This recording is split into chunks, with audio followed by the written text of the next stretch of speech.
Love marriage یا arrange marriage, کامیاب کون؟ نوجوانوں کے لیے پیغام۔ سب سے پہلے نیچے کمنٹ سیکشن میں اپنی قیمتی رائے لکھیں کہ آپ کیا سوچتے ہیں اس بارے میں۔ بعد میں میری رائے پر اپنا خوبصورت نظر ڈالیں۔ نو چیٹنگ، پلیز پہلے اپنی رائے کا اظہار کریں۔ زیادہ پوچھے جانا والا سوال کہ لو میرج کامیاب ہوتی ہے یا ارینج میرج؟ میں یہی سمجھتا ہوں کہ نہ کسی کتاب میں لکھا ہے اور نہ کوئی اس کے بارے میں کہہ سکتا ہے۔ لوگ بس اپنی تجربے کے حساب سے کہتے ہیں، یا لوگ جو ہمارے ارد گرد ہیں انہیں دیکھ کر کہتے ہیں، یا اپنے ماں باپ یا استاد سے شاید اس کا جواب حاصل کر سکیں کہ کون سی شادی کامیاب ہو سکتی ہے۔ لیکن میرا کہنا یہ ہے کہ یہ کامیابی شادی پر ڈیپینڈ نہیں کرتا۔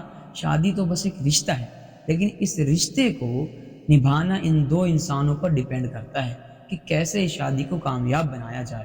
اب دو لوگوں کے مائنڈ سیٹ ایک جیسے تو نہیں ہیں، اور نہ سب سے بیسٹ کپل جو کہتا ہے ان کے مائنڈ سیٹ ایک جیسے ہیں، کیونکہ ایک کپل تب بیسٹ ہو سکتا ہے جب ان دونوں میں انڈرسٹینڈنگ ہو، پھر چاہے وہ لو میرج ہو یا پھر ارینج میرج۔ تو مطلب یہ ہے کہ ان دو انسانوں پر ڈیپینڈ کرتا ہے کہ وہ اپنی اس شادی شدہ لائف کو کیسے کامیاب بنائیں۔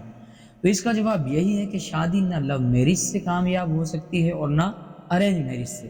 یہ ہر اس انسان پر ڈیپینڈ کرتا ہے جو نکاح کے رشتے میں جڑ جائے اور کامیاب ہو جائے۔ اور شادی میں کامیابی تب ہو سکتی ہے جب دو لوگ ایک دوسرے کو سمجھیں اور ساتھ دیں۔ روز روز کے جھگڑے، فساد، ناراضگی، بے عزتی، ان سب چیزوں سے ہر وہ شادی ٹوٹ سکتی ہے جو لو ہو چاہے ارینج۔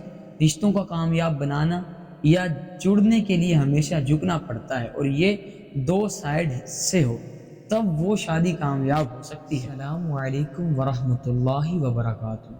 میرا مقصد دین پھیلانا ہے۔ میں چاہتا ہوں کہ دین کے اس خوبصورت سفر میں آپ سب میرا ساتھ دیں۔ میرے چینل کو اپنی فیملی اور دوست احباب کے ساتھ ضرور شیئر کریں تاکہ وہ بھی اس سفر میں شامل ہو کر اپنی زندگیاں سنوار سکیں۔ میرے چینل سے ہمیشہ آپ کو کچھ نہ کچھ سیکھنے کا موقع ملے گا۔ آپ سب کا بہت شکریہ۔ جزاکم اللہ خیرہ۔